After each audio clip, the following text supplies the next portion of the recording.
Olá, caros ouvintes da Rádio Luz Radiônica. Aqui é Vera Lapaal de Brasília, Distrito Federal. Sua terapeuta do Ho Oponopono, sua terapeuta holística, sua terapeuta espiritual. Vem aqui mais esse momento com as cartas de Cristo com vocês. Mas antes, eu quero falar um pouquinho de algo que está acontecendo. Olha, um movimento muito lindo, energético, sabia? Eu vou trazer para vocês aqui uma mensagem desse amado mestre, tá bom? Ouve bem, antes das cartas de Cristo, eu quero deixar essa mensagem para você.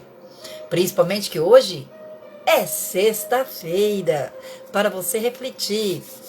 Algo muito bom vai acontecer no domingo. E eu espero contar com sua presença, com a sua energia, com a sua permissão, com sua abertura para um trabalho de uma gigantesca finalidade de prosperidade e abundância na sua vida. Isto mesmo. Ouça essa mensagem. Amados filhos, abundância é o resultado da atitude interna natural de abertura, sem pré-julgamentos ou conceitos pré-estabelecidos. Convido vocês agora a reprogramar vossos padrões mentais para que possais aceitar a abundância com naturalidade em vossas vidas agora. A humanidade encara a abundância como um visitante distante que se apresenta em escassez, em escassas vezes durante o percurso de uma vida. Pois eu vos digo que deveis aceitar a abundância como o vosso velho amigo. E o melhor, com fidelidade, respeito e amor. Em consciência, sabereis onde empregar melhor vossas energias condensadas e até então manipuladas, o dinheiro, mas a partir deste momento, com a abundância divina, percebereis que tudo é simples, pleno, próspero e, acima de tudo, feliz. Portanto, abri vossos corações e mentes e aceitai esta nova condição de ser próspero e feliz em vossas vidas agora. É só isso que vos peço, que possais intensificar vossa felicidade cada vez mais, pois na alegria e na atitude interna de liberdade, tudo é manifestado. Amor e luz, eu sou amado Mestre Saint Germain. Bem, aqui é a mensagem de Saint Germain falando sobre abundância, sobre prosperidade. E nessa proposta, nessa mensagem de amado Saint Germain, nós vamos estar trazendo o rosário da abundância divina dele. E juntamente com o Ho Oponopono, é o que ele fala que nós temos que começar a liberar as energias condensadas sobre crenças e dogmas e paradigmas sobre o que é prosperidade e abundância. O dinheiro não é só a espécie, não é só a cédula, não é só a moeda, mas também tem a sua essência. E nós precisamos estarmos abertos à essência. Se sua vida está escassa, é isto. Se os caminhos estão muito difíceis, estão assim, muito estreito, vamos alargar isso. É o que o mestre fala. Mas precisamos trabalhar energeticamente, porque somos nós que atraímos. A lei da ação e reação, é a lei da física. Nós é que atraímos as situações que vivemos. Então vamos mudar esse padrão. E só podemos mudar quando trabalhamos energicamente com foco. Este é realmente o interesse desse trabalho. E Saint Germain, ele vem com essa proposta. Então, teremos 21 dias aí com o amado Saint Germain e mais Ho Oponopono para este propósito. Não perca tempo. As vagas são limitadas e estão se encerrando. O trabalho começa no domingo às 20 horas. Você tem até às 17 horas do dia 31, que é o dia que começa, que é o próximo domingo, esse trabalho. Sentiu? É para você? Quer mudar essa frequência?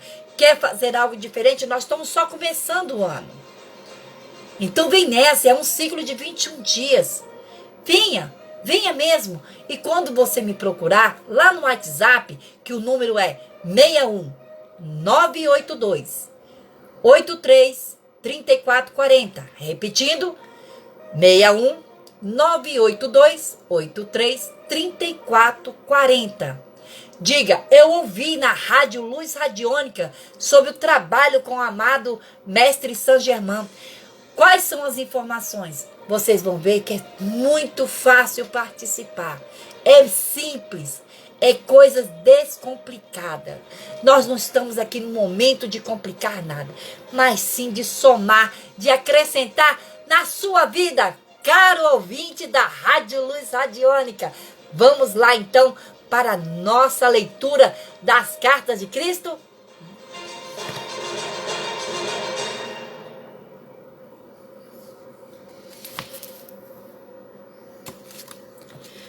Ao caminhar pela rua, uma mulher de meia idade veio em minha direção. Ela carregava pesados cestos e seu rosto estava triste. Parecia ter chorado. Num impulso, abordei-a perguntando onde poderia encontrar alojamento. Ela disse brevemente que normalmente me ofereceria uma cama, mas que estava com seu filho muito doente em casa. Também disse que tinha ido comprar algumas provisões para alimentar os consoladores que haviam se reunido para chorar a morte iminente de seu filho. Meu coração se afligiu por ela, mas também se alegrou. Prontamente tinha sido dirigido para alguém que eu poderia ajudar. Expressei minha simpatia e ofereci para carregar sua cesta até a casa. Ela me olhou por um momento, perguntou-se quem eu poderia ser, mas aparentemente ficou satisfeita com a minha aparência e conduta. No caminho disse-lhe que talvez eu pudesse ajudar seu filho. Você é médico? Perguntou-me. Respondi que não havia recebido formação médica, mas que poderia ajudá-lo. Ao chegar em sua casa de pedra, grande e bem construída, o que indicava boa situação social e prosperidade. Levou-me até seu marido, dizendo: este homem diz que pode ajudar nosso filho. Melancólico, o homem inclinou a cabeça e não disse nada. A mulher, que se chamava Miriam, afastou-me, dizendo que ele estava aflito e muito zangado. O rapaz é nosso único filho entre muitas filhas, e ele culpa Deus pela doença do garoto. Miriam começou a chorar. Se ele fala assim contra Deus, que outros problemas cairão sobre nós? Perguntou-me. Tranquilize-se, disse-lhe. Logo verá que seu filho ficará bem novamente. Ela olhou-me com dúvidas, mas levou-me até o quarto, onde o rapaz estava. Fazia calor e o ambiente estava sufocando, cheio de gente, bem intencionada e triste, conversando. Pedi à mãe para esvaziar o quarto, mas os visitantes resistiram. Eles queriam ver o que aconteceria e somente saíram do quarto, contrariados, quando Miriam chamou seu marido para falar com eles. Podia escutá-los discutindo com o pai no quarto ao lado. O que este homem achava que poderia fazer, se o médico já havia declarado ser incapaz de ajudar o rapaz? O pai veio até o quarto para ver por si mesmo. Seu filho estava mortalmente pálido, com muita febre. A mãe explicou que ele não podia engolir a comida e que estava com o intestino solto. Ele havia estado assim por vários dias e tinha perdido muito peso. O médico disse que nada mais poderia ser feito. Ele provavelmente morreria. Coloquei as mãos sobre a cabeça do rapaz e rezei sabendo e silenciosamente, dando graças com todo o coração, que o pai, vida, fluiria pelas minhas mãos para dentro de seu corpo. Desta forma, o trabalho de cura se realizaria. Senti um calor extremo e um formigamento em minhas mãos, e o poder vertendo para seu frágil corpo. Fui inundado por uma alegre gratidão. Como era grandioso e maravilhoso o Pai Vida, quando liberado para fazer o seu trabalho natural de cura.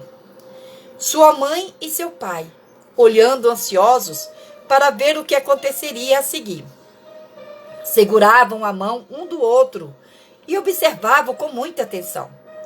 Quando eles viram a cor do seu filho mudar do branco para um rubro mais sadio, exclamaram com espanto e alegria. Depois de algum tempo, o rapaz levantou seu olhar para mim, dizendo claramente: agradeço, estou bem melhor agora. Estou faminto e quero agora algo para comer. Sua mãe riu de felicidade e o abraçou apertado, mas estava um pouco apreensiva. Não posso dar comida a você, filho meu. O médico ficaria zangado. Ela havia sido avisada para não dar comida a ele, somente água. Eu sorri e disse: ele está curado, pode dar pão e vinho a ele, que não fará mal. Seu pai, Zedequias, estava maravilhado de alegria e gratidão. Depois de abraçar o seu amado filho, voltou-se para mim e apertou minhas mãos calorosamente. Ficou dando tapinhas em meus ombros enquanto balançava sua cabeça, incapaz de falar devido às lágrimas que escorriam por sua face. Quando ele finalmente se recompôs, entrou no salão e falou às pessoas que lá estavam: meu filho, quase morto, recuperou a plenitude da vida novamente. Suas palavras foram recebidas com gritos de alegria, entusiasmo, incredulidade, questionamentos, risadas e felicitações. A mãe do rapaz ficou parada, com um sorriso estampado na face. Depois disso, não foi mais necessário buscar por acomodações. Quando Zedequias disse aos atônitos consoladores que o garoto estava curado, e o próprio jovem apareceu na porta sorrindo e pedindo novamente por comida. Todos os consoladores rodearam-me e convidaram-me às suas casas. No entanto, preferi ficar com o pai do garoto, que agora dizia estar cheio de perguntas a fazer-me. Ele esperava que eu pudesse respondê-las. Depois de colocar o vinho e a comida sobre a mesa, todos foram convidados a comer até saciarem-se. Zedequias sentou-se e formulou sua primeira pergunta. E assim me perguntou: você fez algo que nenhum sacerdote ou médico poderia fazer. A cura vem somente de Deus. Embora seja um desconhecido, percebo que você deve vir de Deus. Sim, respondi. E as pessoas murmuraram assombradas. Esta doença que veio ao meu filho era um castigo por algo que eu tenha feito de errado no passado? E como eu poderia cometer um pecado tão grave que Deus quereria levar meu único filho? Muitas das pessoas que escutaram estas palavras acenaram com a cabeça. Você fez a pergunta que mais quero responder, Zedequias. Deus nos dá a vida e a existência do ser. Ele não iria arrancá-la de nós como um homem arrancaria um tesouro de outro só porque está zangado com ele. Esta é a maneira como a humanidade se comporta, não Deus. E Deus não está sentado em um trono em algum lugar do céu, como fazem os reis humanos, que se sentam em seus tronos e governam o seu povo. Esta é a maneira humana de proceder, uma crença humana, não a verdade. A maneira de proceder de Deus vai muito além do que a mente humana pode conceber ou sonhar. Somente eu vi aquele que nos trouxe à existência, e sei que ele não é o tipo de Deus que os rabinos ensinam. Vi que ele é o perfeito amor e por esta razão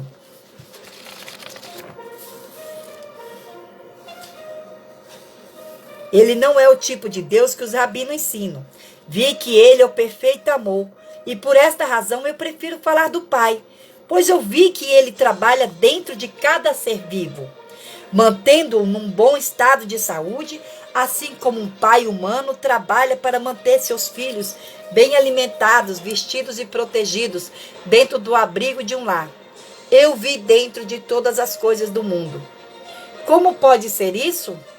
Perguntou o homem duvidando. Não é possível para um ser individual, de qualquer tipo, estar em todos os lugares ao mesmo tempo. Mas o ar está em todo lugar, ainda que não se possa ver. No entanto, sabemos, sem dúvida alguma, que ele é muito real e muito importante para a nossa existência. Se o ar não existisse e não pudéssemos respirá-lo, morreríamos. Não podemos ver o movimento do ar que chamamos de vento, mas vemos que ele agita as folhas e conduz as nuvens no céu. Por isso sabemos que o ar está acima de nós, ao nosso redor e que é forte. E agora pergunto, qual é a parte mais real e mais valiosa do homem? Seu corpo ou sua mente? Alguns respondiam que era o seu corpo. Caso contrário, não teriam lugar na terra. Não poderiam trabalhar. Não poderiam ser vistos. Não seriam conhecidos. Outros diziam que sua mente era mais importante do que seu corpo. Ao que eu respondi, a mente é a parte mais importante do homem, uma vez que sem sua mente, ele não teria o comando do seu corpo. Ele não poderia comer, beber, dormir, mover-se, planejar, não poderia viver. Contudo, não podemos ver a mente. Simplesmente sabemos que temos uma mente por causa dos pensamentos que ela produz e porque os pensamentos elaboram algum tipo de ação em nossas vidas. Acreditamos que a mente funciona por meio do cérebro. Sim, é assim que funciona. Senão, como poderia o cérebro, que nasceu da carne, produzir pensamentos, sentimentos, ideias e planos? Agora deve estar ficando claro para vocês que é assim que o Pai está presente em todas as coisas. Ele é a mente que dirige a mente humana, fazendo o seu grande trabalho dentro de cada ser vivo. Sabemos que é assim, porque vemos as maravilhas da sua obra, vemos o crescimento das crianças, vemos o alimento que comem, sem milagrosamente convertido em outra substância, que os nutre e os faz crescer. Como isso acontece, não sabemos, nem sequer podemos imaginar. Mesmo que soubéssemos, ainda assim continuaríamos sem saber o que acionou tão importante processo de vida dentro dos corpos vivos de cada espécie. Vejam de que forma tão maravilhosa os corpos de cada espécie são formados e criados propositalmente de forma expressa para transformar o tipo de alimento que se come em energia para nutrir ossos, sangue e carne. Agora que nos mostrou todas estas coisas, podemos ver que elas são realmente maravilhosas, exclamou um jovem. Elas são. Vemos os jovens corpos passando por suas várias etapas de desenvolvimento e vemos suas mentes acompanhando seu desenvolvimento físico até que começam a desejar encontrar um cônjuge para se tornarem pais. Logo, o grande trabalho da concepção é realizado e o crescimento da semente dentro do útero continua até que a criança chegue ao seu desenvolvimento pleno. Pense, quem determina este constante crescimento tão ordenado dentro da mulher? De onde vêm os planos que regem o correto desenvolvimento da cabeça, do corpo e dos membros, os quais são invariáveis de uma mulher para outra e de uma espécie para outra? Quem decide o momento exato em que o nascimento terá início, o meio físico pelo qual a criança deve ser trazida à luz, a provisão do leite para a criança? Pensem, é a mãe. Não é a mãe. Ela é apenas a testemunha de tudo o que ocorre dentro dela, desde o momento em que seu marido tenha estado com ela e plantado a sua semente para se juntar a dela. Deus faz todas estas coisas de longe? Estes pensamentos chegam a cada homem e mulher para decidir quando estas coisas devem acontecer? Não. Todo este trabalho é realizado pelo poder criativo da mente. A vida inteligente e amorosa, dentro de todos os seres vivos. Vemos o amor dos pais por seus filhos, sejam eles pássaros, animais ou homens. De onde vem esse amor? Ele provém do poder criativo da mente, o perfeito amor, do Pai que está em nós. É por causa do trabalho que o Pai faz com as plantas, árvores, pássaros, animais e com o próprio homem que hoje estamos aqui. Vivos, respirando, comendo, dormindo, tendo filhos, envelhecendo e então morrendo para passar para um lugar mais feliz.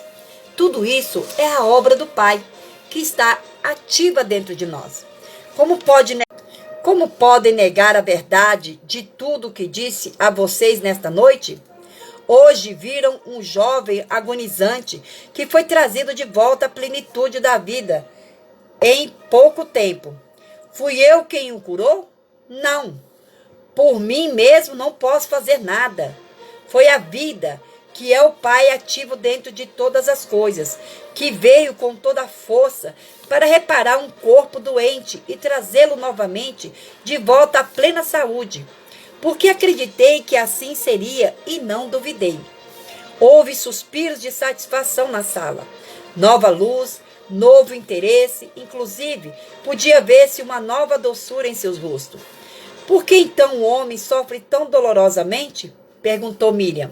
Porque quando o homem é concebido, quando a vida toma forma dentro da semente, ela se reveste da condição humana, que o separa de qualquer outro indivíduo no mundo, para fazê-lo único, uma figura isolada, não unida a nenhum outro.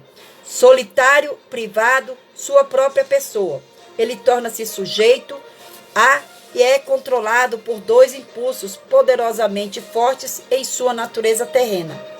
Ou de ligar-se a todas as coisas que deseja muito, ou de rejeitar e afastar tudo aquilo que não quer. Estes dois impulsos básicos do homem estão prestes em cada coisa que ele faz ao longo da vida e são inteiramente responsáveis pelos problemas que atrai para si. Embora o Pai esteja ativo no interior do homem, não há nada de humano nele. Portanto, o Pai nada retém, nada rejeita, nada condena, nem mesmo vê a transgressão. Tudo aquilo que o homem faz e que chama de pecado é apenas deste mundo, e só existe punição neste mundo, porque é uma lei da existência terrena. Como você sabe que tudo que você semear, mais tarde colherá. Pelo fato de extrair sua vida e sua mente do Pai, o próprio homem é o criador dos seus pensamentos, palavras e ações. Seja o que for que ele pensa, diz, faz e acredita. Retorna a ele da mesma forma algum tempo depois. Não existe castigo que venha do Pai, quaisquer que sejam os males que assolarem a humanidade. Estes são o completo resultado de suas próprias decisões. As pessoas murmuravam que este era um ensinamento totalmente novo e que fazia mais sentido do que tudo o que havia sido ensinado a eles antes. Várias vozes me incitavam a contar mais. Eu digo a vocês, em mim vocês viram a vida ativa sobre a forma de cura. Sigam-me e ouvirão sobre o caminho que devem percorrer para encontrar felicidade. Em minhas palavras encontrarão a verdade da existência, nunca antes revelada por nenhum outro homem. Tem-se dito sobre o Messias que ele revelará os segredos que têm estado ocultos desde o começo da criação. Em verdade, digo que ouvirão esses segredos de mim. Se escutarem com cuidado, entenderem seu significado, praticarem sua verdade e apegarem-se às suas leis, serão transformados em novos homens e entrarão no reino dos céus. As pessoas ficarão em silêncio por um momento e então houve um clamor de conversa animada, mas Edequias levantou-se e disse que era hora da família descansar.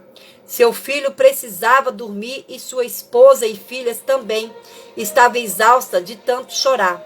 Ficou combinado que na manhã seguinte eu iria até o porto e as pessoas doentes seriam trazidas até mim. Desta forma, fui capaz de empreender minha missão e tudo foi rapidamente arranjado da melhor forma possível. Parecia que eu não efetuasse as curas. Não haveria interesse nem aceitação de tudo o que eu havia dito. As curas demonstravam a verdade de tudo o que eu havia ensinado, e meus ensinamentos explicariam as razões pelas quais eu era capaz de trazer do Pai para eles a cura. Quando acordei na manhã seguinte, senti a felicidade viva em mim, com a expectativa das coisas maravilhosas que estavam por vir. Depois de tomar o jejum, saí com Zedequias para o porto da cidade com o meu coração iluminado de amor por todos os que passavam por mim. Eu os cumprimentava calorosamente, dizendo a eles que tinha boas novas para todos aqueles que quisessem escutá-las. Quando chegamos ao dique, encontrei homens, mulheres e crianças sentados no chão, esperando por minha chegada. Alguns estenderam suas mãos implorando, pareciam muito mal. Outros haviam sido mutilados e muitos outros estavam cobertos de feridas. Meu coração ainda sofria por seu estado lastimável, mas agora também podia alegrar-me, porque sabia que não era a vontade do Pai que eles estivessem assim. Muito pelo contrário, o próprio Pai era toda a cura, toda a saúde e todo o bem-estar. Eu tinha provado isso na noite anterior e na minha casa. Estava exultante por ser capaz de demonstrar esta verdade maravilhosa para a multidão, que agora se reunia em torno de mim. Um rosto velho e triste chamou minha atenção. Uma mulher magra, enrugada e curvada. Fui até ela e me ajoelhei ao seu lado. Pondo minhas mãos sobre sua cabeça, imediatamente senti o fluxo do poder do Pai, vibrando pelas minhas mãos em sua cabeça, até que seu corpo inteiro sacudiu com a força vital, energizando seus membros. As pessoas, ao verem isso, ficaram atônitas, perguntando o que eu poderia estar fazendo com ela, mas outros acalmaram suas objeções. Gradualmente, seus membros começaram a soltar-se, alongar-se e a endireitar-se. Seu rosto tornou-se vivo pela alegria de voltar a si, sentir sua força. Ajudei-a a se levantar e então ficou de pé por si mesma com todo orgulho. Ela estava tão tomada pela felicidade que começou a chorar. Depois riu e dançou, chamando as pessoas. Louvado seja Deus, dizia ela. Louvado seja Deus. E outros que ali estavam repetiam o refrão. Todos estavam profundamente comovidos com o que havia visto. A aglomeração de pessoas apertando-se contra mim foi tão grande que Zedequias ofereceu para controlá-la, de forma organizada e ajudado por outros espectadores. Ansiosos, dirigiu ordenadamente os doentes para mim, para que eu pudesse atendê-los, segundo suas necessidades mais profundas. No final, sentindo-me cansado, meu anfitrião convidou-me a voltar para casa e jantar. Despiu aqueles a quem eu não tinha sido capaz de curar por falta de tempo. Assegurou a eles que eu retornaria no dia seguinte. Foi uma noite festiva, tanta coisa para falar, tanto para celebrar, tanto para ensinar e tanto para aprender. Todos certamente reconheciam naquilo a boa nova. Eu sabia que havia sido aceito por muitos, por dizer a verdade do que havia visto no deserto. E assim continuou por muitos dias. As pessoas vinham de longe para ver-me. Zedequias e outros amigos seus me ajudaram a controlar a multidão para que eu pudesse curar e ensinar. O povo ouvia com prazer. Eles falavam entre si sobre o Pai e estavam ansiosos por aprender mais a respeito das correntes e ataduras que confinam as pessoas da miséria. A aglomeração de pessoas tornou-se tão grande que eu logo percebi que precisava achar meus próprios ajudantes em quem eu pudesse confiar para me auxiliar. Já era hora de Zedequias voltar a conduzir o seu negócio de couro, que ele vinha deixando de lado. Fui embora para as montanhas para rezar a respeito da escolha dos discípulos. Quando veio a mim a convicção de que eu seria guiado para fazer a escolha, retornei a Cafarnaum. Senti um forte impulso para descer pela beira do porto e falar com alguns homens que eu tinha visto escutarem meus ensinamentos com muita atenção. Queria saber se eles deixariam suas redes de pesca para juntarem-se a mim. Quando chamei Simão, André, Tiago e João, vieram imediatamente, felizes em poder ajudar no meu trabalho de cura e ensinamentos. Outros também se juntaram a mim, assim que comecei meu trabalho entre as pessoas. Deixei meu anfitrião a casa de Zedequias, que me assegurou entusiasmo que eu poderia retornar a qualquer momento. E foi assim que comecei minha missão como mestre e curador peregrino, indo sempre que necessário pelas vilas e aldeias. Antes de partir, reuni os jovens que tinham aceitado com alegria me ajudar. Escutariam meus ensinamentos e ficariam perplexos pelo mundo que eu tinha a dizer. Era vital que explicasse as leis primeiro, o fundamento de tudo o que havia sido revelado a mim no deserto. Disse que, apesar da vida ociosa que eu levava antigamente, sempre havia sentido uma profunda compaixão pelas pessoas. E foi minha compaixão que afastou desse Deus ensinado pelos rabinos. Quando falei da minha total rejeição de um Jeová punitivo, pude ver a dúvida e o choque em seus rostos. Por um tempo considerável, expliquei que eu questionava como era possível falar de um Deus bom, quando crianças inocentes suportavam tanto sofrimento. Enquanto falava, via como seus rostos iam relaxando aos poucos. Continuei dando voz às minhas dúvidas e raivas de antigamente, até que vi suas expressões mudarem para aceitação e em seguida para concordância completa. Descobri que havia expressado suas próprias dúvidas e perguntas, as quais nunca antes tinha tido coragem de admitir. Enquanto falávamos, pude sentir seu alívio de que já não estavam mais sós em suas resistências secretas com relação aos ensinamentos dos rabinos.